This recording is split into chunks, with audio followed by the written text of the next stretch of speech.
Avez-vous déjà remarqué que certaines personnes grandissent avec le sentiment que leurs émotions n'ont aucune importance? Peu importe l'intensité de ce qu'elles ressentent.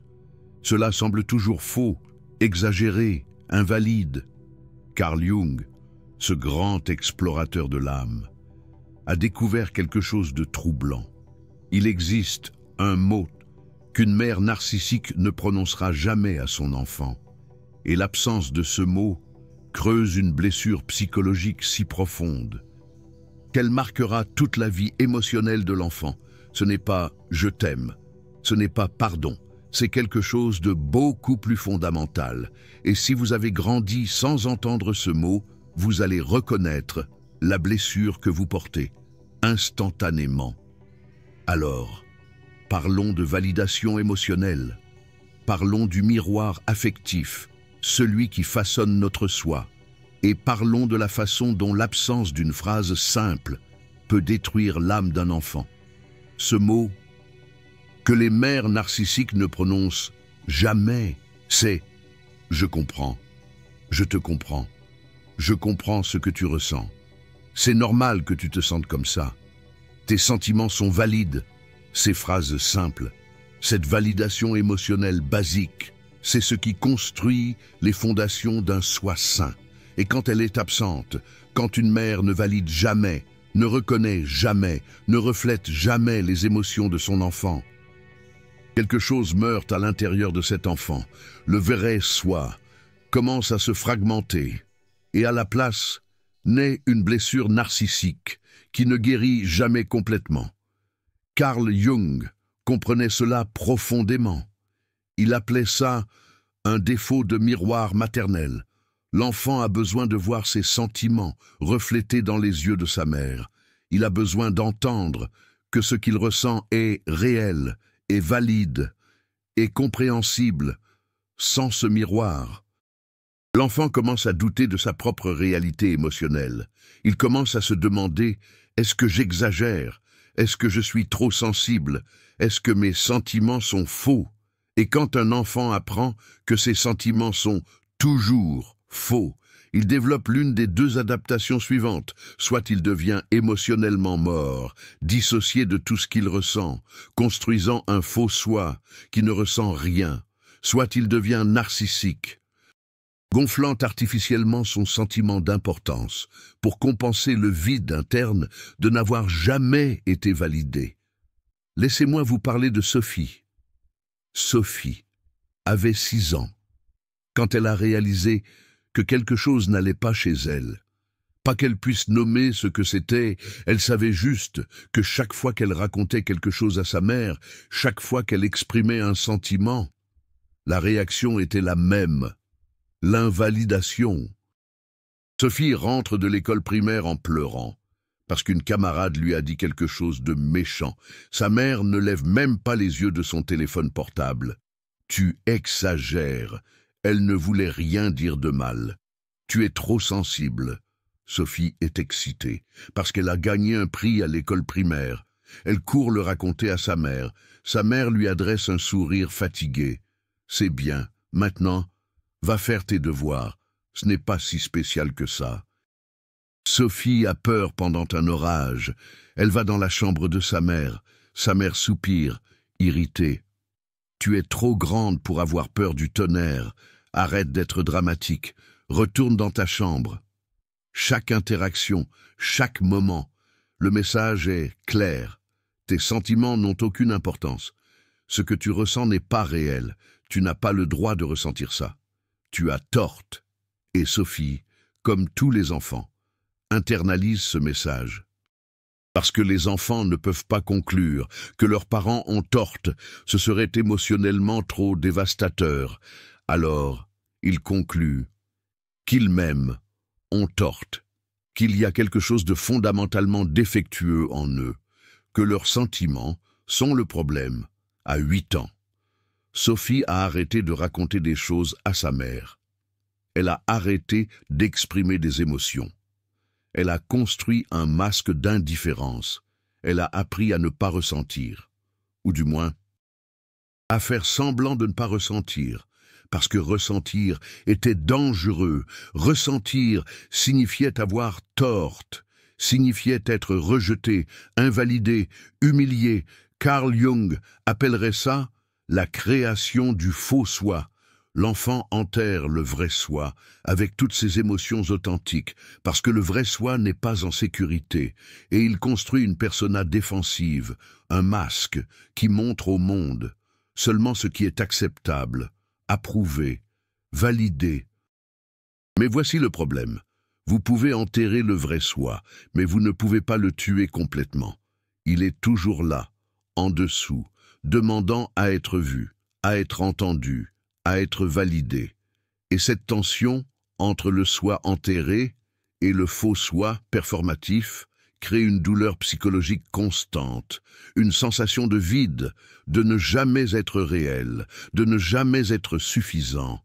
À 15 ans, Sophie était devenue perfectionniste, note parfaite. Comportement parfait, jamais un problème, parce que peut-être, si elle était assez parfaite, elle mériterait finalement la validation. Elle mériterait finalement d'être vue, entendue, comprise.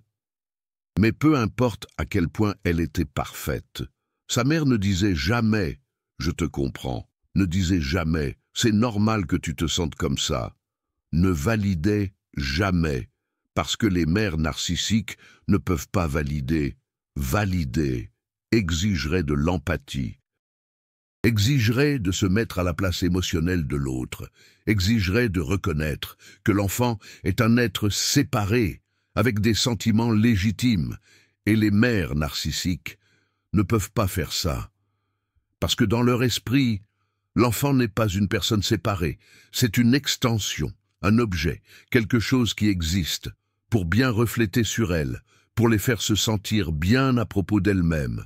Les sentiments de l'enfant n'importent que s'ils sont convenables pour la mère, alors quand Sophie ressentait quelque chose d'inconvenant, de la tristesse, de la colère, de la peur, de la déception, la mère invalidait parce que ces sentiments étaient inconvenants pour la narration, que la mère avait d'elle-même, comme une bonne mère. Il était plus facile de dire que Sophie exagérait que de reconnaître que peut-être, juste peut-être, la mère était en train d'échouer. Jung comprenait cette dynamique. Il voyait comment les parents narcissiques projettent leurs propres ombres non intégrées sur leurs enfants. La mère ne veut pas admettre sa propre inadéquation, son propre vide émotionnel, ses propres défauts. Alors elle projette tout ça sur l'enfant. L'enfant est dramatique, l'enfant est trop sensible, l'enfant a tort, et l'enfant, sans outils pour comprendre ce qui se passe, croit à la projection. Assume qu'il y a vraiment quelque chose qui ne va pas chez lui, que ses sentiments sont le problème, qu'il doit se contrôler, se réprimer, se tuer intérieurement. À 20 ans, Sophie était en thérapie, pour la première fois. Dépression sévère, anxiété paralysante, incapacité de former des relations intimes. Parce que comment pouvez-vous être vulnérable avec quelqu'un quand vous avez appris que la vulnérabilité signifie le rejet? Comment pouvez-vous exprimer des sentiments quand vous avez appris que les sentiments signifient être inadéquats? La thérapeute a posé une question que Sophie n'avait jamais considérée. Quand vous étiez triste dans votre enfance, qu'est-ce que votre mère disait? Sophie a réfléchi plus longtemps et a réalisé que sa mère n'avait jamais rien dit de validant. Jamais, pas une seule fois, pas un seul moment où sa mère aurait dit « Je comprends. C'est normal, tes sentiments importent. » C'était comme si une porte s'ouvrait dans la psyché de Sophie. Une porte vers une vérité qu'elle avait toujours sue, mais qu'elle n'avait jamais nommée. Ses sentiments ont toujours été valides. Le problème n'a jamais été elle. Le problème était que personne n'avait jamais reflété cela pour elle. Personne, jamais, n'avait renvoyé à Sophie ce reflet salvateur. Personne n'avait jamais dit « Oui, Ce que tu ressens est réel. Oui, tu as le droit de ressentir ça. Oui, je te vois, je t'écoute, je te comprends. Et sans ce miroir affectif essentiel, sans cette validation fondamentale, Sophie avait passé sa vie entière à croire ce mensonge dévastateur, qu'elle était le problème. Voici ce que Carl Jung avait compris, avec une profonde clairvoyance. Le miroir émotionnel maternel est la manière dont l'enfant apprend qu'il existe.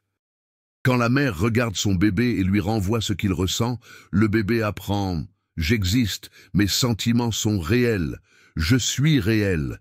Mais quand la mère ne renvoie rien, ou pire encore, quand elle renvoie une distorsion, « Tu exagères, tu as tort, tu es dramatique », le bébé apprend « Je ne suis pas réel, mes sentiments ne sont pas fiables, je n'existe pas de la manière dont je crois exister ». C'est ça, la blessure narcissique primaire. Ce n'est pas une question d'ego surdimensionné, c'est une question de vide existentiel. C'est le fait de n'avoir jamais eu l'expérience fondamentale d'être vu, entendu, validé, tel que l'on est réellement. Et les enfants qui grandissent avec cette blessure développent l'une des deux stratégies de survie possibles. Soit ils construisent un faux soi grandiose, gonflé à bloc, essayant de forcer le monde à les voir, puisque leurs parents ne les ont jamais vus.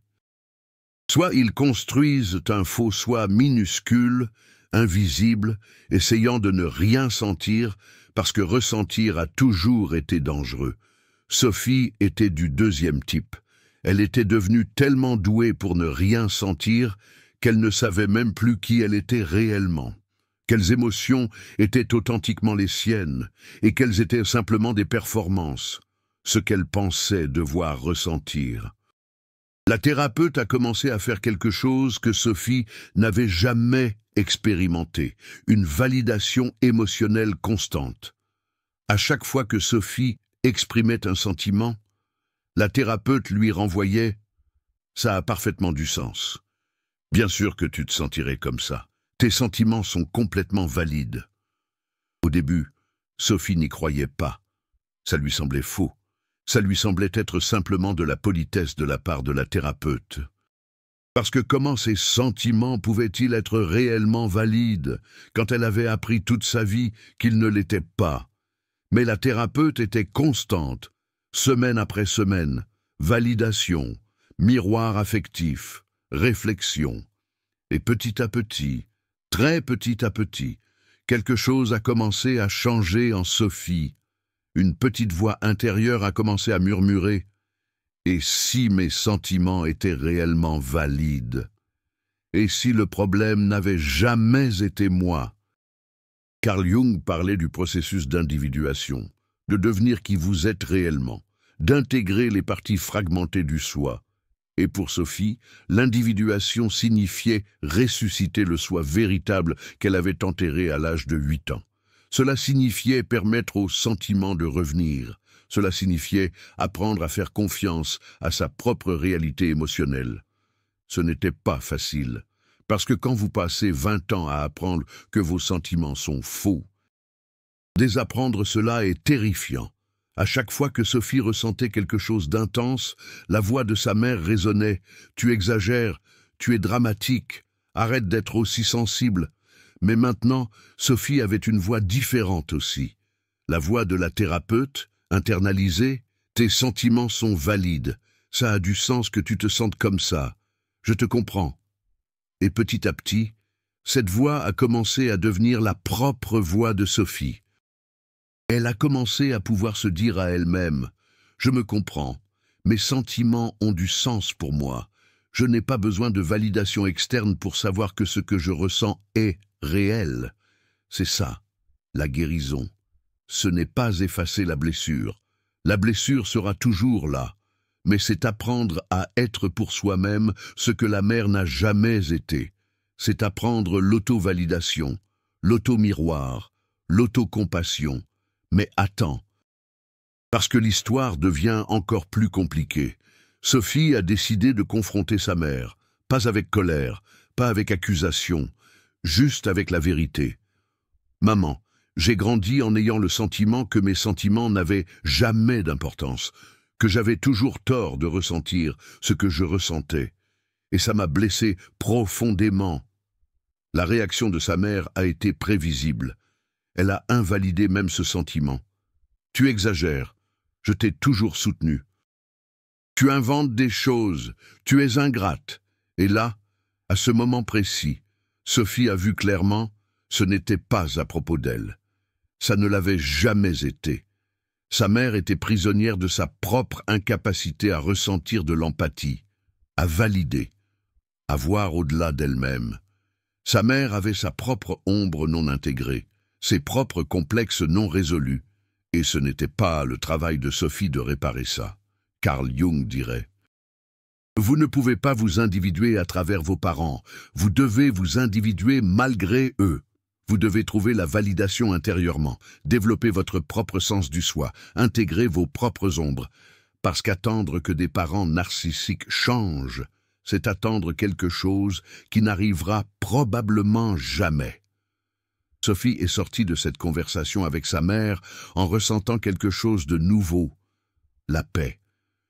Pas parce que sa mère avait changé, mais parce que Sophie avait changé. Elle n'avait plus besoin de la validation de sa mère. Elle avait appris à se valider elle-même. Bien sûr que ça fait toujours mal. Bien sûr qu'il y a toujours des moments où la blessure saigne, où Sophie se surprend à penser « Et si ma mère avait juste dit « Je te comprends » une seule fois, comment ma vie aurait-elle été différente ?» Mais elle ne peut pas changer le passé. Elle peut seulement changer la manière dont elle se relie à lui. Et la manière dont elle se relie à son propre soi. Maintenant, laisse-moi te raconter ce que Carl Jung a découvert à propos de cette blessure. Il a réalisé que quand un enfant n'entend jamais « je te comprends », quelque chose de spécifique se produit dans son développement psychologique. L'enfant perd la capacité de faire confiance à sa propre perception de la réalité. Pense-y. Tu es un enfant de 5 ans. Tu ressens quelque chose d'intense, de la colère, de la tristesse, de la peur, de la joie. Ce sentiment est ta réalité, à ce moment précis. C'est aussi réel que le sol sous tes pieds. Mais alors tu exprimes ce sentiment à ta mère, et elle te dit « Tu ne ressens pas ça, tu exagères, ce n'est rien. Arrête d'être dramatique. Maintenant, tu as 2 réalités conflictuelles. Ta réalité intérieure, où le sentiment est réel, intense, véritable, et la réalité que ta mère impose, où ce sentiment n'existe pas, n'est pas valide, n'est pas réel. Et quelle réalité un enfant de 5 ans choisit-il de croire? La sienne propre, ou celle de sa mère, qui est supposée être plus sage, plus adulte, plus sûre d'elle? L'enfant choisit toujours la réalité de sa mère. Parce que choisir sa propre réalité signifierait affronter une vérité encore plus terrifiante.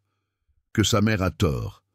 Que la personne qui est supposée te protéger, te comprendre, te valider, est en train de te trahir fondamentalement. Alors l'enfant apprend à nier sa propre perception, apprend à douter de ses propres sentiments, apprend que sa réalité intérieure n'est pas fiable. Et c'est la graine de la dissociation. Carl Jung appelait ça la fragmentation du soi. L'enfant se divise littéralement. Une partie de lui sait que le sentiment est réel. Une autre partie a appris que ce sentiment ne peut pas être réel. Et ces 2 parties ne communiquent jamais. La partie qui ressent continue d'être là. Enterrée, criant pour être entendue. La partie qui nie les sentiments construit une vie entière en s'appuyant sur cette négation. Et la personne avance dans la vie, avec le sentiment qu'il manque toujours quelque chose, que quelque chose cloche toujours, que quelque chose est toujours irréel. Sophie le décrivait ainsi. C'est comme si j'assistais à ma propre vie à travers une vitre. Je vois tout ce qui se passe, mais je n'ai pas l'impression que ce soit réel. Comme si je n'étais pas vraiment là. C'est la conséquence de la validation émotionnelle chronique, la dissociation, la dépersonnalisation, une sensation persistante d'irréalité.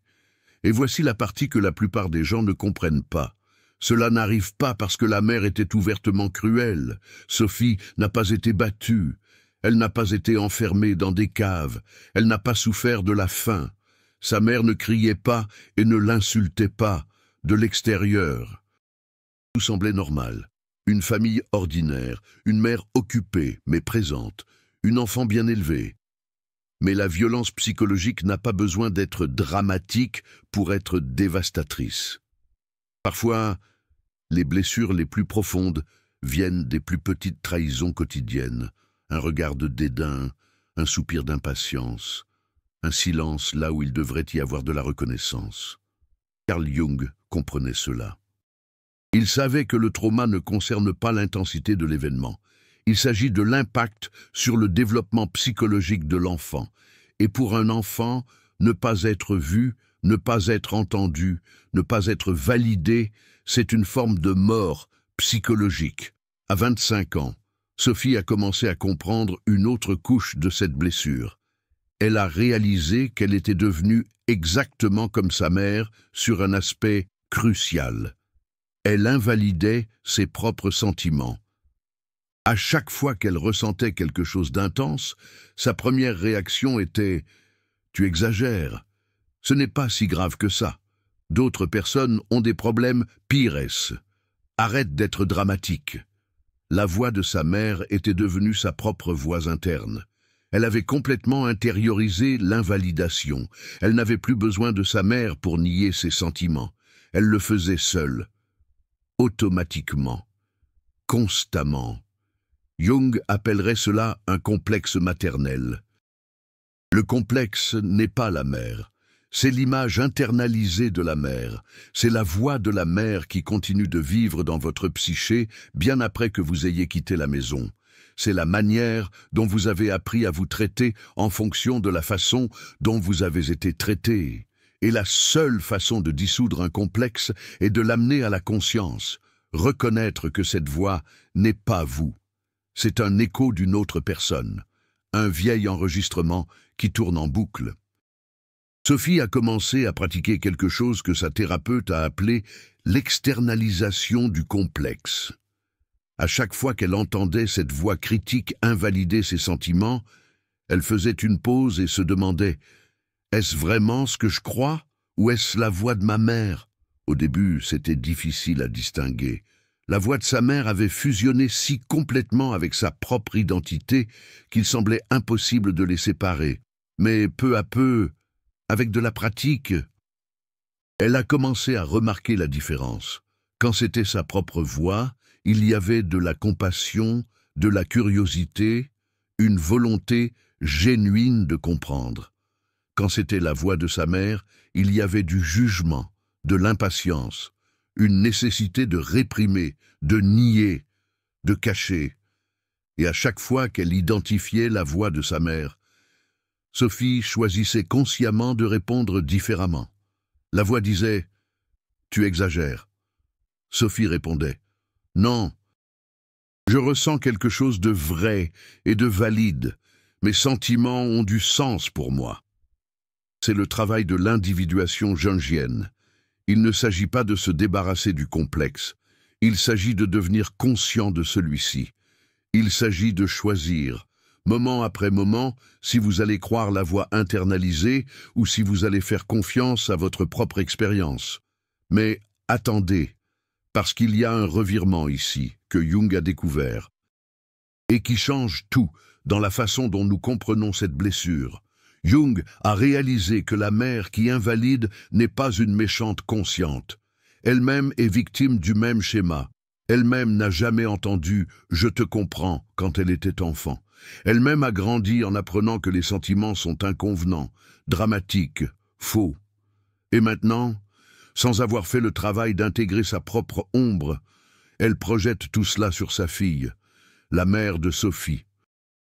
Si nous regardions son histoire, a été élevée par une mère encore plus froide, une femme qui voyait les émotions comme une faiblesse, qui croyait que l'amour signifiait une discipline rigoureuse, qui ne touchait jamais, n'étreignait jamais, ne disait jamais de mots tendres. La mère de Sophie, quand elle était enfant, a également pleuré seul dans sa chambre, a également appris que ses sentiments n'avaient pas d'importance, a également enterré son soi véritable et construit un faux soi défensif. Et maintenant, sans s'en rendre compte, elle transmet exactement la même blessure à la prochaine génération. Jung appelait cela l'héritage psychique. Les traumas non résolus des parents deviennent les traumas des enfants. Les ombres non intégrées passent de génération en génération. Le cycle continue jusqu'à ce que quelqu'un ait le courage de s'arrêter, de regarder et de dire « Stop, ça s'arrête ici ». Et ce fut la décision la plus importante que Sophie a prise. Elle a décidé que le cycle se terminerait avec elle, qu'elle ferait le travail que sa mère n'a jamais fait, qu'elle intégrerait la blessure au lieu de la transmettre. Des années plus tard, quand Sophie a eu sa propre fille, elle a fait quelque chose de différent. À chaque fois que l'enfant exprimait un sentiment, n'importe quel sentiment, Sophie s'arrêtait, regardait dans les yeux de sa fille et disait « Je te comprends, c'est normal que tu te sentes comme ça. Tes sentiments sont valides. » Au début, c'était étrange. Les mots sortaient avec difficulté, parce que Sophie n'avait jamais entendu ces mots. Elle n'avait pas de modèle interne de la façon de valider émotionnellement.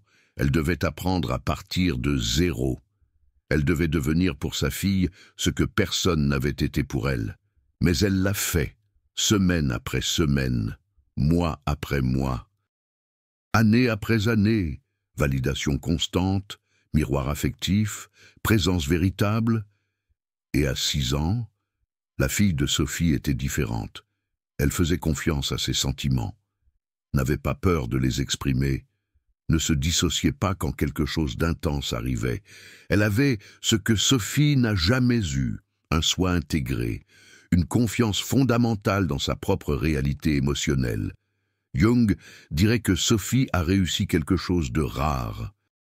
Elle a brisé la transmission générationnelle du trauma.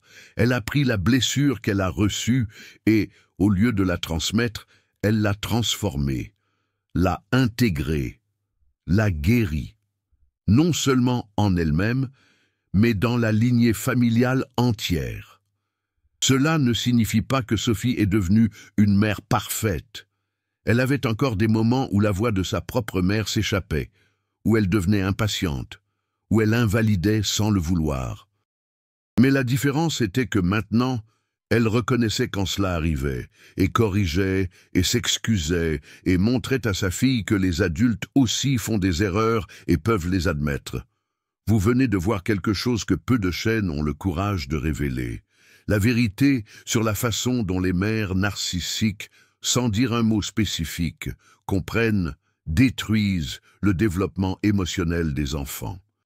La vérité sur la façon dont l'invalidation chronique crée des blessures narcissiques qui durent des générations. La vérité sur la façon dont Jung comprenait la formation du faux soi et la fragmentation du soi véritable. Ce type de contenu n'apparaît pas dans les algorithmes. Ce n'est pas confortable, ce n'est pas facile, mais c'est nécessaire.